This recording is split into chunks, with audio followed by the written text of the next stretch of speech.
managing the wealth for life. Mahogany strong, yeah, we on our lane. Breaking every chain, never stay the same. It's a new day, yeah, we take control. Build it up, exit down, that's the goal. Yeah.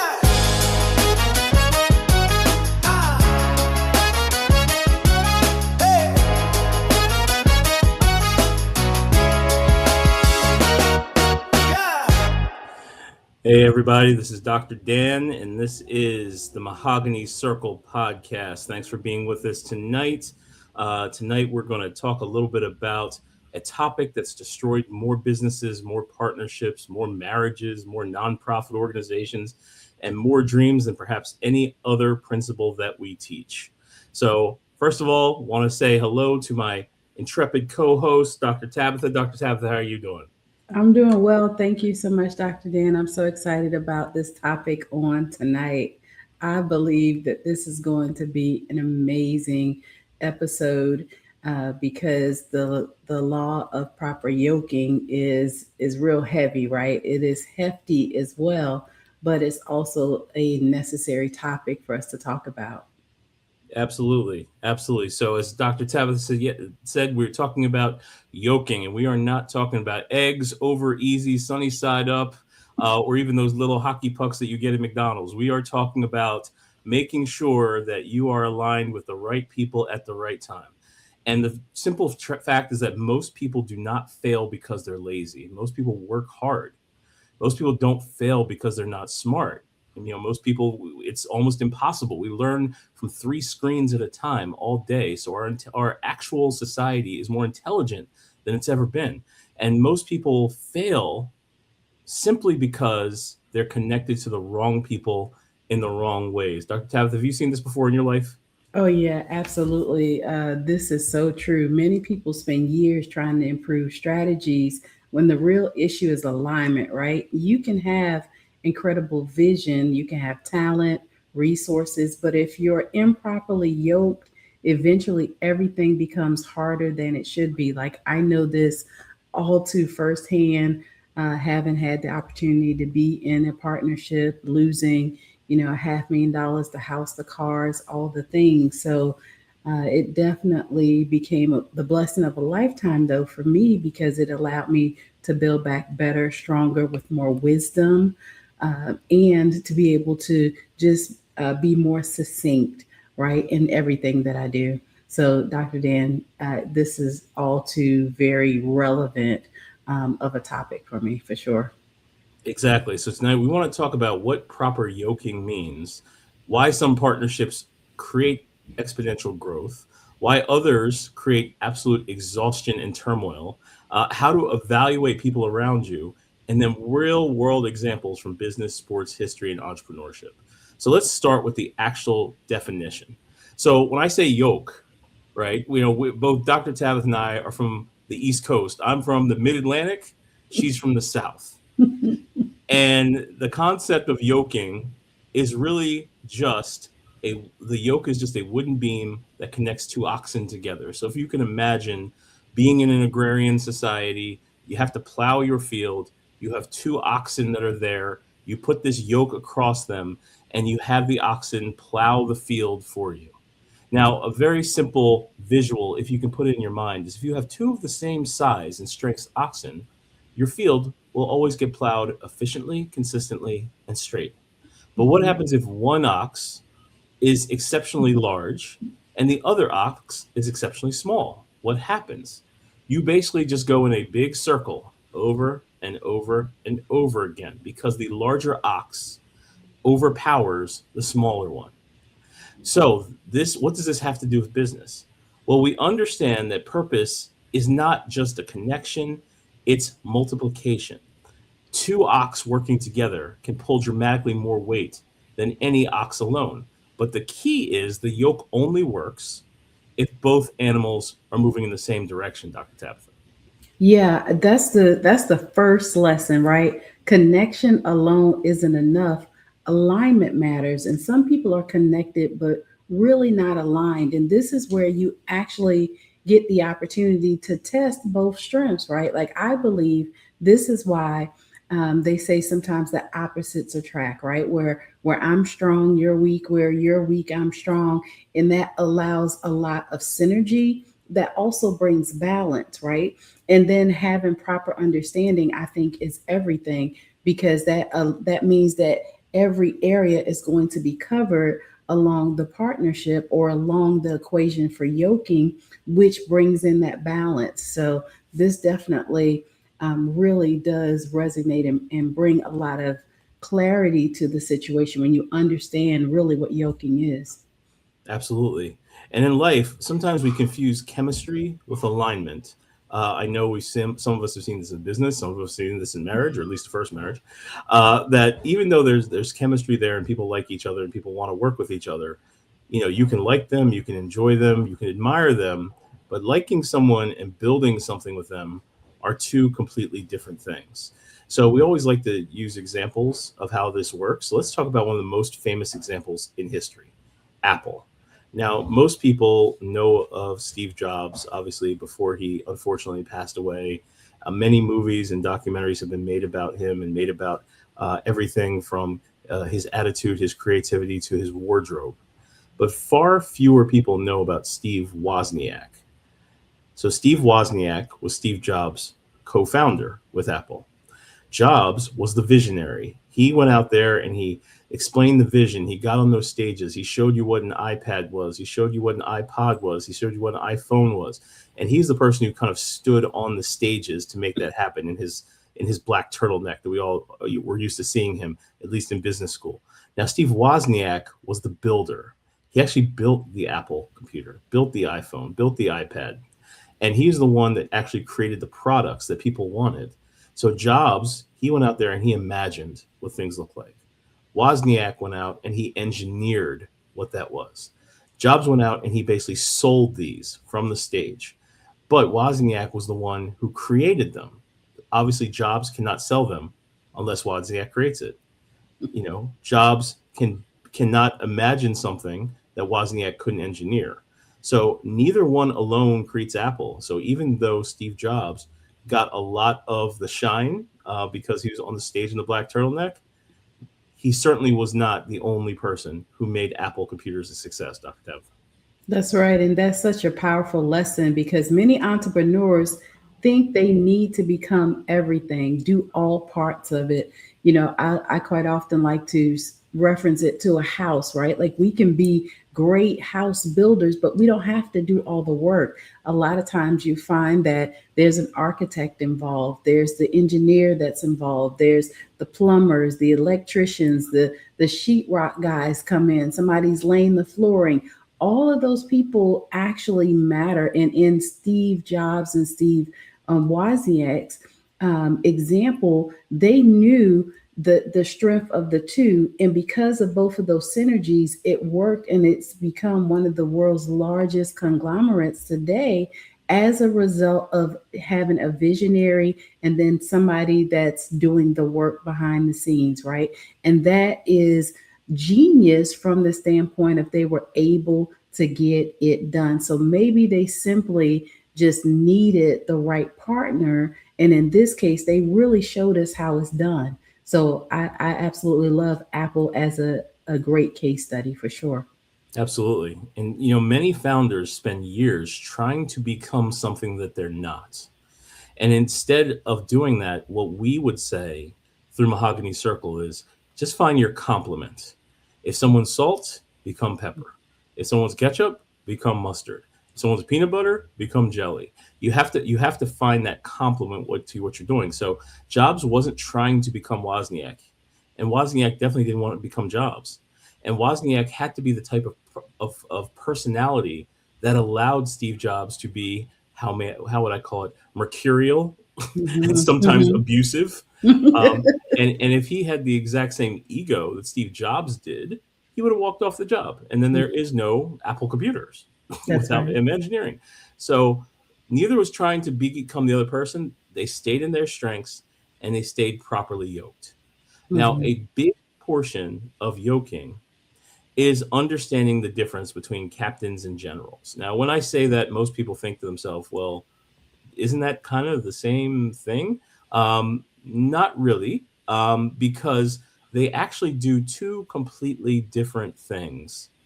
First of all, captains create the direction. They are the ones who are the visionary people who see lands that no one else can see. They are the pioneers that imagine worlds that don't exist. You have to have captains in organizations because they tend to be the ones that set the vision and inspire everyone underneath them to really reach for that vision. But I think if you're an entrepreneur and you've ever managed a team, you understand that that only goes so far. I would, in full candor, I would say, and Dr. Tabitha will try not to laugh at this, I would say that even the partnership of myself and Dr. Tabitha is because I know I'm a captain. Mm-hmm, mm-hmm. Right. And because I know I need a general there. And so when captains create direction, generals create execution. They take whatever captains say and say, whoa, hold on there, buddy. Like, we need to actually have software that does that, or we need to actually have people that do that, or we need to have money to do that. But either way, the general is the person that creates the execution that gets sometimes the captain to the lands they look at. And I think the cool thing about Dr. Tabitha and I is we tend to like flip flop on that. You know, sometimes she's a great captain, and then I just hire a general. But we're not trying to do the same thing at the same time. So captains always ask, you know, what if? You know, that is the famous phrase of a captain. You are an entrepreneur at heart if you look around your world and say, why isn't this the case? Why doesn't someone just do that? You know, what if someone did that? And the general, their question is always, instead of what if, their question is how. So if you can get a captain and a general in a room that are properly yoked, where one person's saying, what if? And the other person says, okay, how would we do that? Then you will have entrepreneurial success. The captains live in possibility. The generals live in reality. Neither is superior or inferior, but Dr. Tabitha, both are definitely necessary. Yeah, I definitely see that as being true because, you know, if you have two people basically asking the same what if questions, then, like you said, you're going to be going round and round the circles. And most conflict occurs when one side doesn't appreciate the value of the other. In this society that we live in today, we find that you know, a lot of people don't see partnerships as synergy. Like a lot of people are like, no, I'm not going to do that. It's, you know, us four, no more. And it's like, you know, partnerships and collaborations become the greatest tool and asset that you can have in your toolkit, you know, as far as being an entrepreneur and experiencing exponential success as a result of the partnership. So this is really allowing us, you know, the Mahogany Circle through the Kairos laws is really changing the way that people think about entrepreneurship and wealth building. And partnerships is a very big key to that component. And it really is going to be game changing and make a difference for a lot of people as they start to embrace the laws even the more. Yeah, I mean, and it truly, that conflict that exists because the captain says to herself, "Why are you slowing me down?" And the general says to herself, "Why are you constantly changing directions?" And it's a very interesting tango, right? If you ever seen a tango, lots of twists, lots of turns, lots of kicking of feet, but always holding hands. And you have to make sure you're holding hands with that partner as the kicks, as the twists, as the turns happen. You know, very much a yin versus yang situation, and making sure it's happening. So clearly, neither is wrong. It's just two people who are simply wired differently. And the key is just that understanding and understanding what is the goal at the end. And as long as someone has a view of that, then they are in a good position. So, you know, one of my favorite concepts that sometimes we talk about is somewhat known as the law of the rabbits, right? And so the law of the rabbits, here's why it's important for our concept. Imagine you're holding two rabbits. One rabbit represents one goal. Maybe that goal is to create $1 million of revenue in 1 year. The second rabbit represents another goal. Maybe that goal is to have 100% customer satisfaction. Sometimes the problem is both rabbits don't run together. They run in different directions. And eventually you lose both. And most people can fail not because they lack opportunity, but because they're failing because they're chasing too many rabbits. Sometimes people will say this just about jobs. Like one of the cool things now is that entrepreneurship is in the lexicon of everybody in the country. And we sometimes get enamored by those people who say, yeah, the average millionaire in this country has 4.7 streams of revenue. Like Dr. Tabitha hears all the time, I need 4.7 streams of revenue. But the one stream of revenue you had, you're broke. So what makes you think the other 3.7 streams of revenue are going to work? Like you have to chase one rabbit, bro. Like you got to get the one job to work right. And then once that one job works right, you can allocate some reason. You can make sure that you have someone to run that business because you've scaled it. And then you go to the other stream of revenue. Now, obviously, there's some things that some people do. They'll work one job, but then they'll also do rental real estate. They'll have some Airbnb. And then they'll also get some commissions just from talking to people. That's one thing, right? Yeah. But oftentimes what you'll find is people are so hyped up on this 4.7 streams of revenue that their one stream is like, it's not even like a stream. Like I'll talk in the vernacular of Dr. Tablet. It's a crick. It's a crick by the house. There's no fish. There's no crickets in there. Nary a box turtle. Like there's nothing in there. Yeah. Nothing happening. So stop chasing all these rabbits. Like catch the one rabbit first, Dr. Tabitha. That's it. It's kind of like trying to look in two different directions, right? You're cross-eyed, can't see nothing straight. There's nothing happening. But and that's where I see that is in the dreams of a lot of entrepreneurs, right? They want the multiple streams of income, but can't or don't take the time long enough to concentrate in one place to obtain something, right? I talk a lot about stewardship, to steward that one stream before you move on to the next thing. And so this is where helping people like you and I, helping them to become more clear on what that looks like, allows them to be able to make multiple streams of income, but first things first. And we find that a lot of organizations do the same thing. 1 month, they're focused on membership. The next month, they're focused on sponsorship. The next month, next month is social media.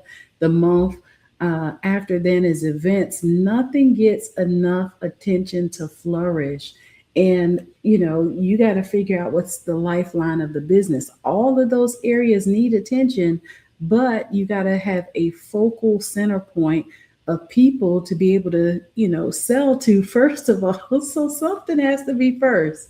And having concentration in that area long enough is a recipe for success. Mm-hmm. Absolutely. Absolutely. So we understand that focus creates momentum. Distraction destroys momentum. Probably on our next podcast, we'll talk a little bit about the rule of one, where we make sure you're really focused on just one type of offer, one type of marketing, one type of channel. And so we'll definitely get into that. But let's really combine these two concepts. We've talked about being properly yoked. We've talked about the rabbits. So imagine two partners. One wants a lifestyle business, one that he or she could continue to have their job at their corporate job and then get off work at 5 o'clock, 6 o'clock, work like 2 hours an evening. And basically they're just using that to pay for vacation and pay for some tuition for their kids, which is great. The other person wants a $1 billion company, which it's really easy to say billion. I mean, God, it sounds just like a million, doesn't it? But also it sounds like a zillion, right? And these are three very different concepts. So the $1 billion company, there are only a few things you can do to have a $1 billion valuation. So the one who wants a lifestyle business and the one who wants a $1 billion company, they are not properly yoked. One wants impact in terms of changing the world. One wants income. So one wants speed. One wants certainty. And eventually the conflict emerges because there is that lack of clarity and that lack of cohesion between those two different people, Dr. Tab? Yeah, the scary thing is that conflict doesn't always appear immediately, right? You could be going along, and then sometimes it's years later do you find that the conflict comes up. So this is where making sure that the proper alignment is there from the beginning helps you to set a more cohesive foundation, and understanding the strengths and weaknesses of each other avoids the conflict down the road. Like we've been able to see that recently in the media with one of the huge artificial intelligence companies, and how they got started, and getting away from the original intent of the whole mission behind the project. It's really one of those things that you're like, well, how can that be so? They already own most everything, got all the money, and there's still a conflict. Well, because there was the lack of cohesiveness to the mission. And so we'll find that that is coming up years later, and it's a prime example of that. Exactly. And that's why alignment conversations have to happen early, not after the money arrives, not after the growth happens. All these things have to happen. Imagine that you're going speed dating with your co-founder and you only have 2 minutes. What are going to be those questions in those 2 minutes? Most people, because they start working with another founder and they think they have all the time in the world, what happens is you start to build a relationship, you start to build the product, and then all of a sudden, then your dreams and goals come out. So you want to really imagine you got 2 minutes to find these things out. And obviously with the Mahogany Circle, one of the things that we really, really lean into is doing some level of a wealth plan so that we know exactly what your inventory is. A lot of what we talk about centers around leverage and inventory. How can we get more bang for the buck in terms of speaking to 100 people at a time instead of one, speaking to 1,000 instead of 100, speaking to 1,000,000 people instead of 1,000?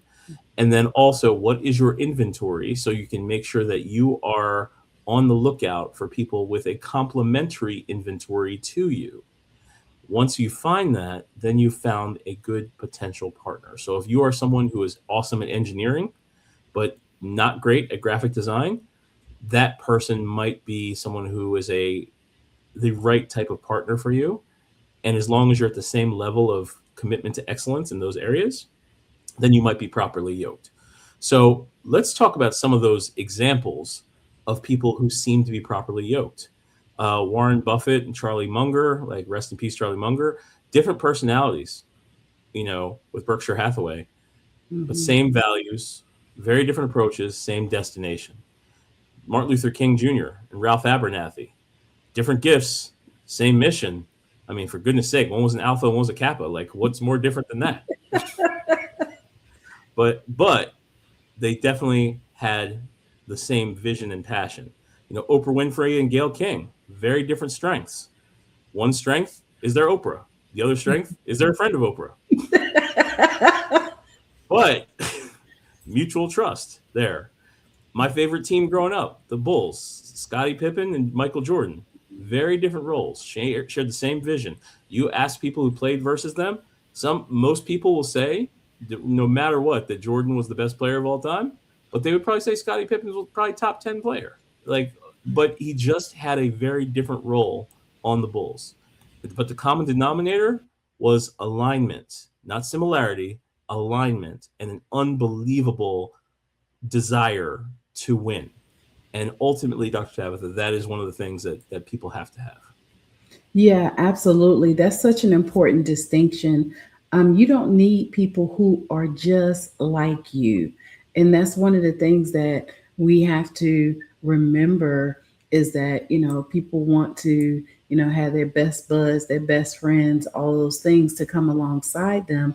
And that's not always the case. You need people who committed to the same outcome. That's where you find that that's a recipe for success, because everybody get the opportunity to stand in their own strength and bring value to the party instead of just the niceties, right? Somebody needs to be a little bit more, innovative and edgy, and somebody needs to be, the face of the product, or however, it still works together. And that's what I love about having proper synergies and alignment. Hmm.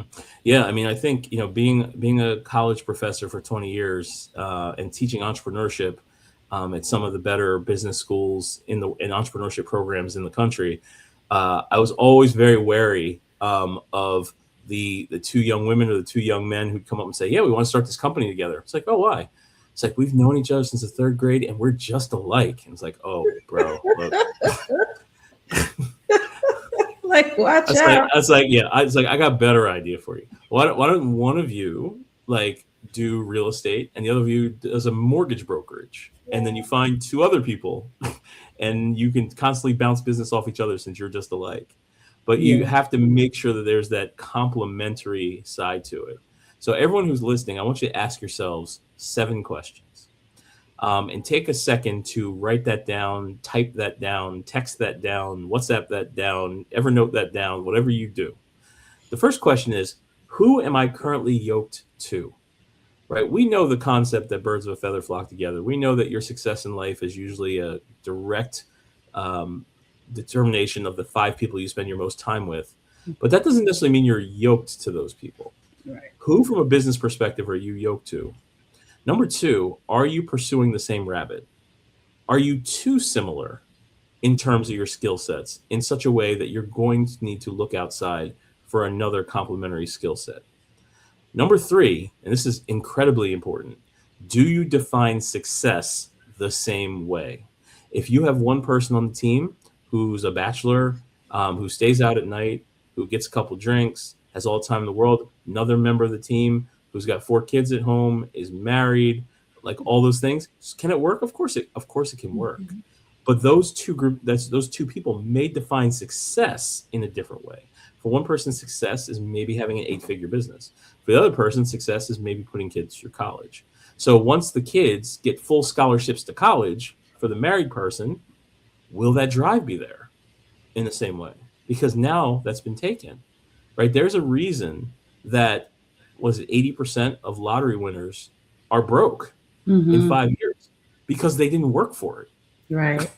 And they, Right. they already lived what success was to them, which was to be a millionaire. Mm-hmm. Now they don't ever have to be a millionaire again because they already have become successful in their mind. And so it's really important to figure that out. Question number 4 is, do our values align?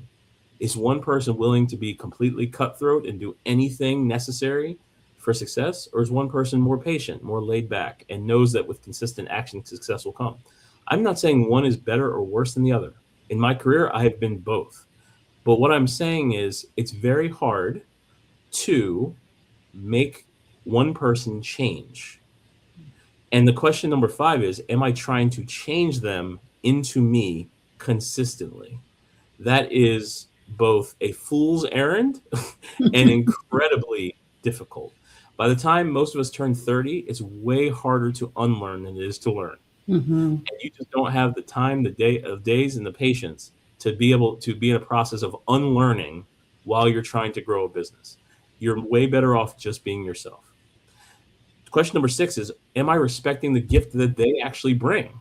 So am I fully leaning into and tapping into the gifts that they bring instead of focusing on, oh, they're not me in this aspect?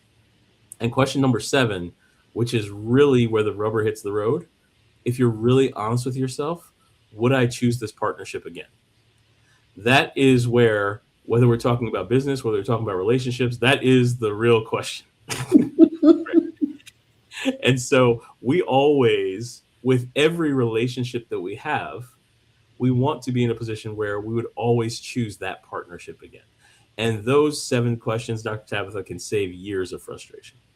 Yeah, today's lesson is simple. Before you work harder, evaluate who you're working with. And before you chase another opportunity, evaluate whether you're aligned, right? That alignment is going to be life saving as far as the business is concerned. And before you build something bigger, make sure the foundation is solid for sure.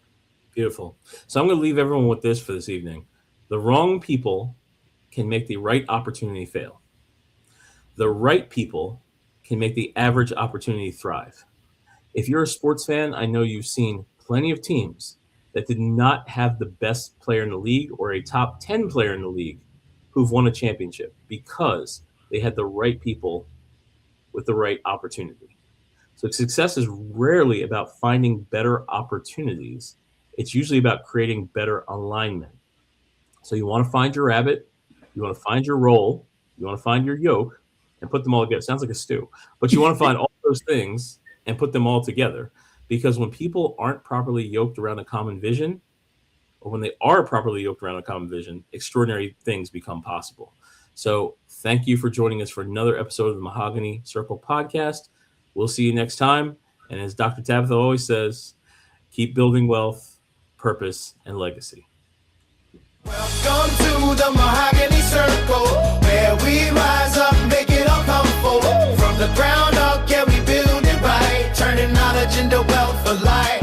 Mahogany strong, yeah, we own our lane, breaking every chain, never stay the same. It's a new day, yeah, we take control, build it up, pass it down, that's the goal. Entrepreneur spirit, we running the game, no shortcuts here, we earning the name. Investing smart, let the money grow, multiple streams, watch the cash flow. Dr. Dan with the plan, map it out clear. Dr. Tabitha, the voice, yeah, you need that here. Game so solid, no room for fear. We talking wealth, that last for years. Ownership keys, yeah, we unlock doors. Teach you how to build, then build you more. It's bigger than now, it's deeper than fame. It's family warmth, yeah, that's the aim. We don't chase it, we create it. Every move is elevated. From the vision to the strategy, this is legacy, reality.